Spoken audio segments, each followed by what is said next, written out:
Hello everyone, नमस्कार, good morning, आदाब, सत श्री अकाल। सभी साथियों को मेरा नमस्कार, सभी का हार्दिक अभिनंदन आज के इस प्यारे से सेशन में और आपके अपने परिवार गोल्डन एजुकेशन हब में। तो चलिए साथियों, आज हम एक नया टॉपिक देखने जा रहे हैं और उसका नाम है वाक्य। तो आज हम देखेंगे वाक्य के बारे में और जो वाक्य है वो टॉपिक हम पढ़ेंगे। तो सभी साथी ध्यान दें और सभी साथी सीखें। वाक्य आज का हमारा टॉपिक रहेगा वाक्य। देखिए साथियों, मैं आपसे एक बात कहना चाहूंगी कि सभी साथी ज्यादा से ज्यादा चैनल को लाइक करें, शेयर करें, सब्सक्राइब करें, अपने सभी साथियों को जोड़ें और ज्यादा से ज्यादा सब्सक्राइब करवाएं। तो ये आपकी रिस्पॉन्सिबिलिटी है कि आप इसको कितना आगे तक पहुंचा देते हैं। तो आज का हमारा जो टॉपिक रहेगा वह रहेगा वाक्य। अब देखिए, सबसे पहले हम जानना चाहेंगे कि एक तो होती है ध्वनि, एक होता है वर्ण, एक होता है शब्द और एक होता है वाक्य। एक होता है शब्द और एक होता है वाक्य और एक होता है पद। तो मैं ये सब चीजें मैं अपने पिछले सेशन में बता चुकी हूँ, लेकिन फिर भी एक बार हम इसको रिमेम्बर करते हैं। और किस तरह से, देखिए जैसे मान लीजिए ध्वनि किसे कहते हैं, यानी ऐसे वर्ण जिनको हम बोलते हैं, उच्चारण करते हैं, वह तो कहलाते हैं ध्वनि। और ध्वनि का जो लिखित रूप होता है वह कहलाता है वर्ण। और जो वर्ण है, वर्णों का जो सार्थक समूह है वो कहलाते हैं शब्द। और शब्द अगर किसी वाक्य में बंध कर आते हैं तो हम उसे कहते हैं पद। और जो वाक्य है वो किसे कहते हैं, शब्दों का सार्थक समूह क्या कहलाता है, वाक्य। तो सबसे पहले हम लिखेंगे इसकी परिभाषा। सबसे पहले हम लिखेंगे परिभाषा। परिभाषा में हम लिखेंगे कि शब्दों के सार्थक, शब्दों के सार्थक व्यवस्थित, शब्दों के सार्थक व्यवस्थित क्रम, शब्दों के सार्थक व्यवस्थित क्रम से बनने वाले, शब्दों के सार्थक व्यवस्थित क्रम से बनने वाले समूह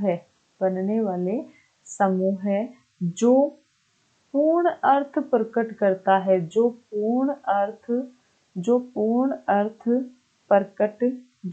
अर्थ प्रकट करता है वाक्य कहलाता है। यानी पूर्ण वाक्य के लिए अगर हम देखें तो पूर्ण वाक्य के लिए अगर हम देखते हैं तो पूर्ण वाक्य के लिए पूर्ण वाक्य के लिए निम्नलिखित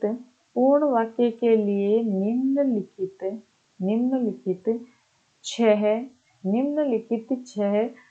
तत्वों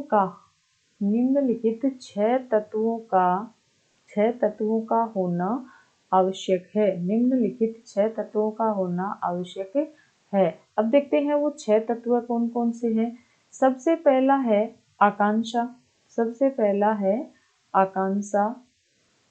आकांक्षा। दूसरा हो जाएगा योग्यता। तीसरा है सन्निधि। चौथा हो जाएगा आसक्ति। सन्निधि या आसक्ति। और यानी सन्निधि और आसक्ति ये दोनों एक ही है, चाहे सन्निधि कहें चाहे आसक्ति कहें। और जो हमारा चौथा हो जाएगा वह हो जाएगा क्रमबद्धता। पांचवा हो जाएगा सार्थकता। और जो छठवां है वह हो जाएगा अन्विति। छठवां क्या हो जाएगा, अन्विति। तो इस तरह से होता है। अब हम देखते हैं कि कहते किसे हैं। जैसे मान लीजिए पहला जो वाक्य के हमने देखे कि एक वाक्य का परिपूर्ण होने के लिए, एक वाक्य को पूर्ण होने के लिए 6 तत्वों का होना आवश्यक होता है। तो 6 तत्वों का होना आवश्यक होता है। उनमें पहला है आकांक्षा, दूसरा है योग्यता, तीसरा है सन्निधि या आसक्ति, सन्निधि कह ले या आसक्ति कह ले, फिर चौथा है क्रमबद्धता, पांचवा है सार्थकता और नेक्स्ट है अन्विति। अब सबसे पहले हम देखेंगे कि आकांक्षा क्या होती है। देखिए साथियों, आकांक्षा क्या होती है। तो आकांक्षा क्या होती है, जैसे मान लीजिए वाक्य का पूरा न होना। तो आकांक्षा में क्या होगा, वाक्य का पूरा न होना, वाक्य का पूरा न होना। अब ये किस तरह से होता है, जैसे मान लीजिए कि मैं आपको कोई बात बता रही हूँ और फिर मैं उसको बताते बताते पूरी ना करूँ, उसको आधी अधूरी आपको बता दूं, तो आपके मन में क्या होगा, एक आकांक्षा जाग जाएगी कि मैम ने जो बात बताई है उसका क्या मतलब हो सकता है। जैसे मान लीजिए मैं आपसे कह दूं कि वह आया, वह आया।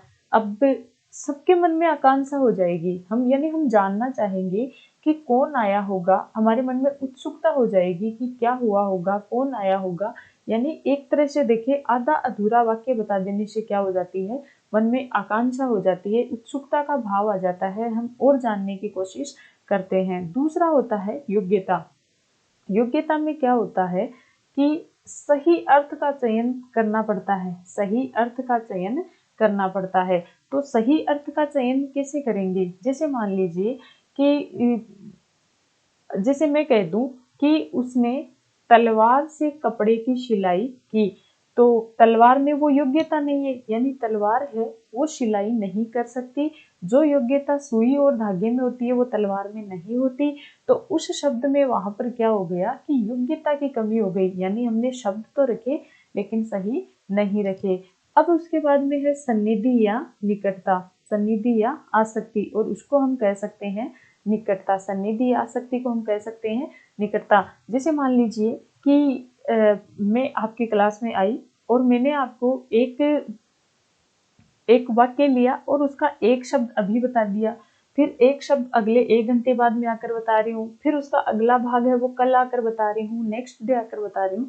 तो इस तरह से मैंने क्या कर दिया कि शब्दों के मध्य जो निकटता है वो नहीं रखी और मैंने शब्दों को इस तरह से दूर दूर ले जाकर लिख दिया है। फिर उसके बाद में है क्रमबद्धता, यानी वाक्य में क्रमबद्धता होनी अनिवार्य होती है। और क्रमबद्धता अनिवार्य कैसे होती है कि जैसे मान लीजिए मैं कर्ता को मैं कहीं रख रही हूँ, कर्म को कहीं रख रही हूँ, यानी व्याकरण में वाक्य को रखने का एक सीक्वेंस होता है, एक क्रमबद्धता होती है, लेकिन मैं उनको सही तरह से नहीं, आगे पीछे उनको मैं लगा दे रही हूँ, तो वहां पर क्या हो जाएगी, क्रमबद्धता। फिर उसके बाद में नेक्स्ट हमारा पॉइंट है सार्थकता, यानी वाक्य में जो निरर्थक शब्द होते हैं उनका प्रयोग नहीं होना चाहिए, यानी वाक्य में शब्दों का प्रयोग जो हम करते हैं वो कैसे होने चाहिए, सार्थक होने चाहिए।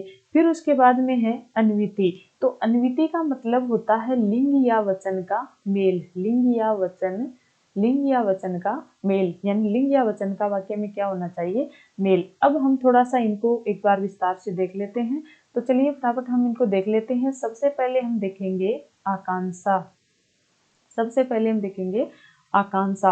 अब देखिए आकांक्षा का अभाव कब होता है, यानी जैसे मान लीजिए मैंने वाक्य लिखा कि वह मुझे देखकर, वह मुझे देखकर, वह मुझे देखकर, इतना तो मैंने कह दिया। अब आगे मैंने कुछ नहीं कहा, इतना ही कहकर मैं रुक गई, आगे मैंने नहीं कहा। तो जो श्रोता होगा, जो सुनने वाला होगा, कोई भी स्टूडेंट मेरे सामने होगा, वो क्या सोचेगा कि यहाँ तक मैंने कह दिया लेकिन अब मैं आगे क्या कहना चाहती हूँ, यानी उसके मन में कौन सा भाव जगा, कौन सी कमी रह गई वाक्य में, आकांक्षा का भाव जगा। कौन सा भाव जगा, आकांक्षा का, यानी श्रोता के मन में अब उत्सुकता बढ़ी कि आगे और क्या जानना है। तो ये हो गई आकांक्षा की कमी। तो कोई भी वाक्य लिखते समय ये कमी नहीं होनी चाहिए। फिर उसके बाद में दूसरा, और दूसरा हो जाएगा योग्यता। अब देखिए योग्यता में क्या होता है, तो योग्यता में क्या होता है कि जैसे मान लीजिए अर्थ प्रकट करने की क्षमता, यानी योग्यता में क्या होना चाहिए, अर्थ प्रकट करने की, अर्थ प्रकट करने की क्षमता, अर्थ प्रकट करने की क्षमता होनी चाहिए। तो अर्थ प्रकट करने की क्षमता, अब जैसे मान लीजिए मैं वाक्य लिखूं कि सीता पेट्रोल से नहाती है, सीता पेट्रोल से नहाती है, मैंने वाक्य लिखा। तो यहाँ पर मैंने पानी की जगह क्या यूज कर दिया है, पेट्रोल यूज कर दिया है, और पानी की जगह पेट्रोल यूज करने से क्या हो गया, योग्यता की कमी हो गई, क्योंकि पेट्रोल है वो नहाने के काम में नहीं लिया जाता है, यानी पेट्रोल में वो गुण नहीं है जो गुण पानी के अंदर है, और पानी में वो गुण नहीं होते जो पेट्रोल के अंदर है। तो यहाँ पर क्या हो गया, योग्यता की कमी हो गई। इस शब्द में क्या हो गया, योग्यता की कमी। उसके बाद में नेक्स्ट हम देखते हैं सन्निधि या आसक्ति। सन्निधि या आसक्ति, सन्निधि या आसक्ति। अब देखते हैं सन्निधि या आसक्ति में क्या होता है, यानी वाक्य के मध्य जो वाक्य में जो शब्द होते हैं, वाक्य में शब्दों के मध्य, वाक्य में शब्दों के मध्य, वाक्य में शब्दों के मध्य उचित उचित निकटता निकटता होनी चाहिए, उचित निकटता होनी चाहिए। यानी सन्निधि आसक्ति का मतलब होता है कि वाक्य में उचित निकटता होनी चाहिए, और उचित निकटता है वो कैसे होगी, जैसे मान लीजिए कि एक वाक्य हम लिखते हैं कि राम राम विद्यालय, राम विद्यालय जाता है, राम विद्यालय जाता है। यानी मैं आपको बताऊं कि जैसे मैंने थोड़ी देर पहले कह दिया राम, फिर मैं थोड़ा समय लगा के फिर कह रही हूँ विद्यालय, फिर थोड़ा समय लेके फिर कह रही हूँ जाता, और फिर थोड़ा समय लेकर कह रही हूँ है। तो यहाँ पर ये जो गैप है ये हमने रख दिया है, ये वाक्य में नहीं होना चाहिए। यानी शब्दों के मध्य जो उचित निकटता है वो होनी चाहिए, तब जाकर वाक्य परिपूर्ण होता है। फिर उसके बाद में अगला हम देखते हैं क्रमबद्धता। अगला क्या है, क्रमबद्धता, क्रमबद्धता। तो जो क्रमबद्धता यानी इसका चौथा जो प्रकार है वह है क्रमबद्धता, तीसरा था सन्निधि या आसक्ति। तो जो क्रमबद्धता है, क्रमबद्धता में क्या होगा कि जैसे मान लीजिए मैंने क्या किया कि वाक्य को पूरे सीक्वेंस में नहीं लिखा है, यानी हमने क्रम नहीं रखा है इसमें।